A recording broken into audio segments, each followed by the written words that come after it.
Doctor Ehsan, आपका क्या ख्याल है कि जो पाकिस्तानी हेल्थ केयर सिस्टम है और ये जो इंस्टीट्यूशंस हैं, क्या ये इनके पास फंड्स की कमी है या ये पूरली मैनेज्ड है? I think it's a mix of both और प्लस आई गेस बहुत सारे और भी इसके अंदर अवामिल हैं।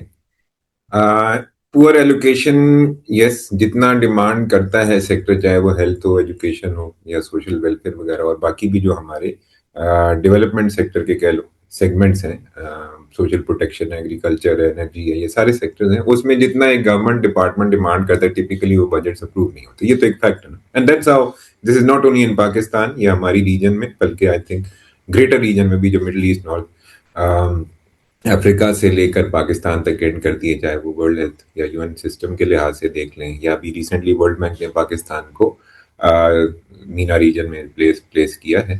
तो ये वो फैक्टर्स हैं जिसमें ऑटोमेटिकली आपकी कुछ चीज़ें इम्पिंज करती हैं डायरेक्टली। वो जो मैंने शुरू में बात की थी कि चैलेंजेस पॉलिसी पॉलिसी की ट्रांसलेशन और फिर रिसिपिएंट के एंड से, दोनों एंड से मौजूद होती हैं। तो आई गेस इसमें बहुत सारी चीज़ों को इम्प्रूव करने की गुंजाइश मौजूद होती है, चाहे वो इन प्रिंसिपल डिसीजंस हैं कि जी हमें इस चीज़ के बारे में अब लॉ बनाना है, इनको मैनेज करना है, बेहतर रेगुलेशन करनी है। दूसरा ऑफ कोर्स जो रेगुलेशन के साथ फैक्टर आपने पूछा कि जी एलोकेशंस कम अप्रूव होती हैं, फिर उनकी यूटिलाइजेशन की इनएफिशिएंसीज हैं कि जी गवर्नमेंट के साथ जब बैठते हैं, फाइनेंस डिपार्टमेंट कहते हैं जी कि रिलीज आपको पहले फिस्कल ईयर का, जब वो सेकंड क्वार्टर से पहले नहीं मिलेगा, लेट्स से, ठीक है, तो वो मिलता लेट है, मिलता भी कम है। और फिर जो सेक्टर है, चाहे वो हेल्थ है, एजुकेशन है, या दूसरे सोशल वेलफेयर वगैरह है, उनकी यूटिलाइजेशन भी इनएफिशिएंट है। सो आपका बहुत सारा बजट जो एक्चुअली एलोकेट होके फिर उसके बाद रिसीव भी हो जाता है, उसकी यूटिलाइजेशन कहीं पे 50% होती है, कहीं पे 60% होती है, खास तौर पे जहाँ पे हमारे डेवलपमेंट एक्सपेंडिचर की बात आती है, जहाँ पे काफी मेहनत करनी पड़ती है। एक तो रूटीन के आपके रेगुलर एक्सपेंडिचर्स है ना, रिकरेंट कहते हैं उनको एक्सपेंडिचर्स, वो तो है, और एक आपके डेवलपमेंट साइड के हैं। तो डेवलपमेंट साइड में इनवेरिएबली गवर्नमेंट सेक्टर में एफिशिएंसीज, खाली पाकिस्तान नहीं, पूरी दुनिया में पब्लिक सेक्टर की कम होती है, प्राइवेट की ज्यादा होती है, efficiency of utilization of resources. और ये इसमें हम बात शायद फोकस सिर्फ फाइनेंस के लिहाज से सोच रहे हों, लेकिन इसमें फाइनेंस की एफिशिएंसी भी है, इसमें बाकी जो रिसोर्सेज हैं उनकी एफिशिएंसी और यूटिलाइजेशन की भी बात है। ह्यूमन रिसोर्स है, आपकी इंफ्रास्ट्रक्चर रिलेटेड रिसोर्स है, बहुत सारे जो साइमल्टेनियस एस्पेक्ट्स हैं उसमें भी एलोकेशंस के अंदर प्रॉब्लम्स हैं। फिर एलोकेट होके जब आपको रिसीवेबल्स आ जाते हैं तो उनकी यूटिलाइजेशन के अंदर डेफिशिएंसीज और ऐसी चीजें हैं जिनको बेहतर करने की जरूरत है। तो ये मल्टी मल्टी टीयर एस्पेक्ट्स हैं, और उसमें भी फिर टिपिकली आप जब एक हेल्थ के प्रोविंस का बजट देख लें या पाकिस्तान का फेडरल लेवल का हेल्थ का एलोकेशन बजट देख लें, तो आपको बड़ा स्क्यू नजर आएगा जी के रूटीन एक्सपेंडिचर्स में, ऑपरेशनल एक्सपेंडिचर्स के अंदर आपका ऑलमोस्ट 70% 80% का बजट फिट हुआ होता है। और जो सिस्टम में इंप्रूवमेंट लाने के लिए आपने डेवलपमेंट साइड को फंड करना होता है, वो गवर्नमेंट की एलोकेशन टिपिकली उसकी रेशियो बहुत कम होती है, 12% 15%, depending on the provincial government for sure.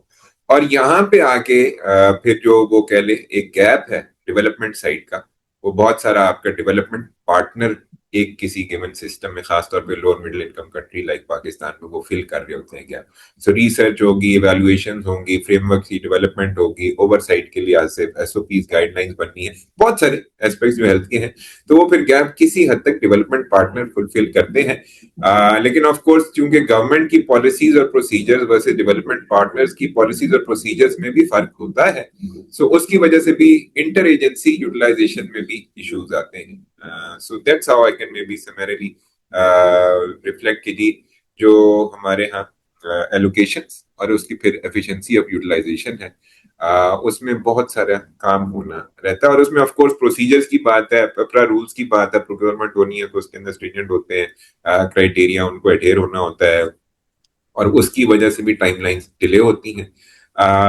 तीसरा ऑफ कोर्स हमें उससे नज ऑफ नहीं करना चाहिए, हमारे सिस्टम में जो कुछ इनएफिशिएंसीज फाइनेंशियल कह लें, रेगुलरिटीज या इरेगुलरिटीज की वजह से, उसमें भी I think are system individual से लेकर सिस्टम के लेवल तक पे काम करने की जरूरत है। पर्सनल प्रेफरेंस जब प्रोसीड कर जाएगी ग्रेटर बेनिफिट को, लार्जर बेनिफिट को, तो हमेशा फिर ये मसाइल होते हैं। अच्छा, मेरे इस पे एक फॉलो अप क्वेश्चन है। कि हमारे यहाँ पर जो प्राइवेट इंस्टीट्यूशंस हैं उसके अंदर अ, जो फैमिली रन बिजनेसेस नहीं है, या वो जो मशरूमिंग नहीं, जो बहुत छोटे छोटे इंस्टीट्यूशन नहीं है, अगर प्राइवेट की बात करें, तो जो बड़े इंस्टीट्यूशन है वो तो बहुत कम है। यानी जो जो जो प्रोफेशनली काम करें, ये भी एक प्रॉब्लम नहीं है। जो डिलीवरी है, जो जो फाइनेंशियल प्लानिंग है, जो ऑपरेशनल प्लानिंग है, वो फैमिली रन बिजनेसेस में होती है, जिसकी वजह से आउटकम्स भी ऐसे ही आते हैं।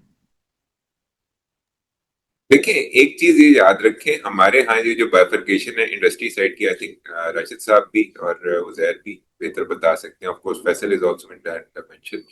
देखिए, प्राइवेट सेक्टर के अंदर जो हमारे बड़े बहुत कह लेना वेल एस्टेब्लिश्ड अस्पताल हैं, बहुत लंबे बात नहीं करते, टिपिकल मिसाल हम स्टूडेंट्स को भी पढ़ाने के लिए देते हैं कि Aga Khan university is one example, ये शिफा इंटरनेशनल हॉस्पिटल इस्लामाबाद का, ये तो हम पैरेलल मिसाल ले लेते हैं। सो ये आपकी नॉट फॉर प्रॉफिट के तौर पर रजिस्टर हुई होती है, right? I mean, of course, they're running a business, they're providing services, and it has a cost for the utilizer. लेकिन वो नॉट फॉर प्रॉफिट के लिहाज से क्लासिफाई होती हैं, और उसमें जो कुछ प्रॉफिट्स होते हैं वो उनकी, जिस तरह हमारी कॉर्पोरेशंस के लिहाज से, वो फैसल भाई भी मेंशन करेंगे, कॉर्पोरेट सोशल रिस्पॉन्सिबिलिटी के तहत टैक्स रिबेट्स लेते हैं, तो वो इनकम उनको हो रही है।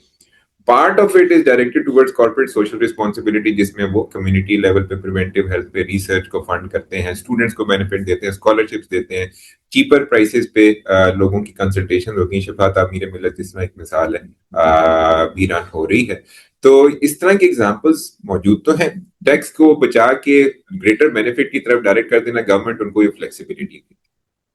अब इसके अंदर दूसरी बात आ गई कि this is of course not a family run business की एग्जांपल जो मैंने दो आपको दी, लेकिन बहुत सारे हमारे हॉस्पिटल्स ऐसे भी हैं जो कि प्रैक्टिशनर बेस्ड हॉस्पिटल्स हैं, कि जी एक मशहूर यूरोलॉजिस्ट हैं लाहौर के, तो उन्होंने अपना अस्पताल बना लिया। इस्लामाबाद में कोई मशहूर ऑर्थोपीडिक्स वाला, उन्होंने अपना अस्पताल बना लिया। आई केयर वाला ऑप्थेल्मोलॉजिस्ट है, बड़ा अच्छा काबिल सीनियर बंदा, उन्होंने अपना सेटअप बना लिया और उसमें दूसरी स्पेशलिटीज भी सर्विसेज प्रोवाइड करने लगे। वहां पे जब आप बात करते हैं उनकी उनकी मैनेजमेंट, उनकी रेगुलेशन, उनके लिहाज से ओवरसाइट हमारे यहाँ वाकई बहुत वीक है। Let's be candid about it. मैं आपको सीधी बात देते हैं, हम I was working as an adviser ministry of national health के साथ, जब कोविड के हमारे 2-2.5 साल गुजरे हैं।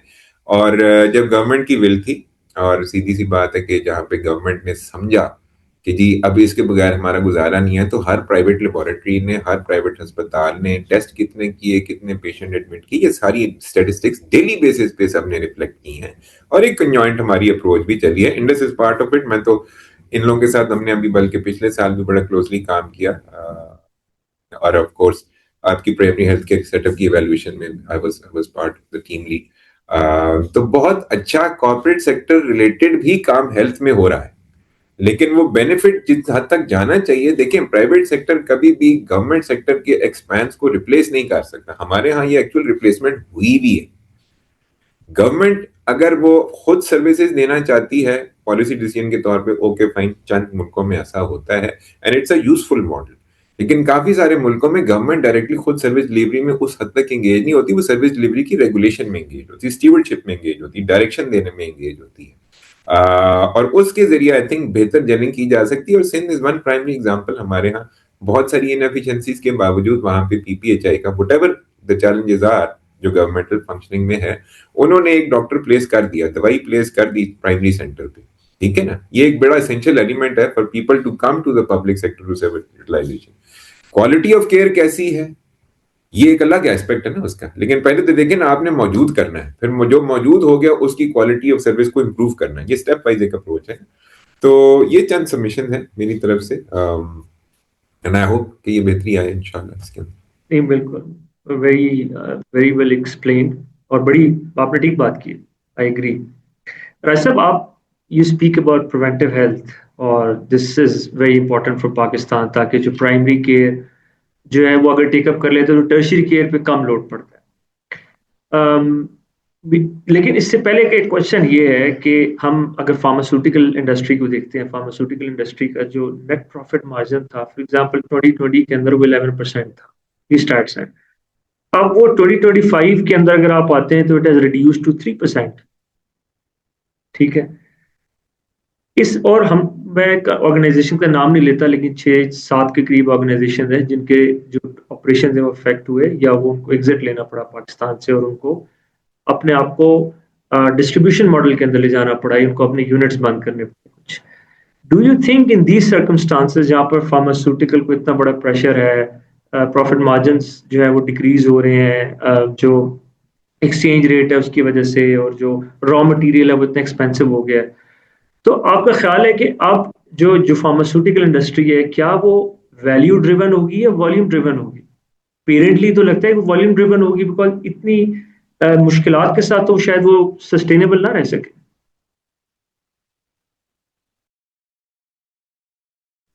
जी बिल्कुल, बड़ा इम्पोर्टेंट क्वेश्चन है आपका। इसको अंडरस्टैंड करना बड़ा ज़रूरी है, थोड़ा सा टाइम लगेगा क्योंकि ये बड़ा ज़रूरी है इसको जानना, इसकी बैकग्राउंड को, क्योंकि तकरीबन जो मैंने देखा है पिछले कोई 10 से 15 साल में काफ़ी हद तक जो इंटरनेशनल कंपनीज हैं वो पाकिस्तान से या तो वाइंड अप कर गई हैं या तो अपनी प्रोडक्ट्स को दे के चली गई हैं। सो एग्जैक्टली जो आपने चैलेंजेस बताए हैं, दीज आर द चैलेंजेस, जिसके अंदर ज़ाहिर करेंसी आपकी डेप्रिशिएट कर रही है, inflation is much higher, affordability is issue, फिर जो पॉलिसीज़ हैं उनकी implementation, sustainability is an big challenge for them. Transparency is a big challenge for them because ethical practices are the big challenge. So काफ़ी challenges जिसकी वजह से ये shrink हो गई हैं, which is a बड़ी alarming situation है। उसकी रीज़न ये है कि जब आपका क्वालिटी जो है आपकी पाकिस्तान में नहीं रहेगी, बेंचमार्किंग नहीं रहेगी, गोल्ड स्टैंडर्ड अवेलेबल नहीं रहेगी, तो जब अब लोकल, मैं pro Pakistani, I really want के पाकिस्तानी फार्मास्यूटिकल इंडस्ट्री वो ग्रो करे और वो इंटरनेशनल कंपनीज को रिप्लेस करे। लेकिन इंपॉर्टेंट चीज यहाँ पे देखने की ये है कि ये हेल्थ सेक्टर है। हेल्थ सेक्टर का मतलब ये है कि ये कोई कंज्यूमर कोई ऐसी प्रोडक्ट नहीं है कि अगर ये कम अच्छी है तो फिर भी चल जाएगी। फॉर एग्जांपल, अगर आपने खाने में मिर्चें डालनी है तो मिर्च की क्वालिटी अगर अच्छी नहीं है तो 2 चम्मच और डाल दें, तो दैट विल वर्क। मेडिसिन के अंदर फॉर्मुलेशन होती है पूरी, उसके अंदर एक्सीपिएंट्स होते हैं, उसके अंदर मॉलिक्यूल होता है और वो ह्यूमन बॉडी के अंदर जाता है और उसका एक्शन और रिएक्शन दोनों होते हैं। उसके ऊपर कॉम्प्रोमाइज करना इज अ बिग चैलेंज। मैं इसलिए आपको ज्यादा एडवोकेसी कर रहा हूँ कि ये मल्टीनेशनल जो है ना वो बड़ा एक स्टैंडर्ड को मेंटेन करती हैं, जो बड़ा जरूरी है हमारे मुल्क के लिए कि लोकल भी उस क्वालिटी के लेवल पे आ सकें ताकि वो उनको कंपेयर कर सकें। फॉर एग्जांपल, आई रिमेंबर कि पाकिस्तान के अंदर जब मैं छोटा था, तो छोटा क्या बल्कि जब जवान भी था, तो वो उस वक्त भी हमारा जो बस का सिस्टम है, जो कि मैं बिलोंग करता हूँ पंजाब से, तो बसें हमारी बड़ी मतलब पैथेटिक कंडीशन की होती थी। यानी I was born in Sialkot, तो मैंने सियालकोट से लाहौर आना, तो वो बसों का बहुत ही बुरा हाल होता था और पता नहीं कहाँ कहाँ से लोग निकले होते थे। लेकिन आप देखें चेंज कब आया, जब डाइवो पाकिस्तान में आई।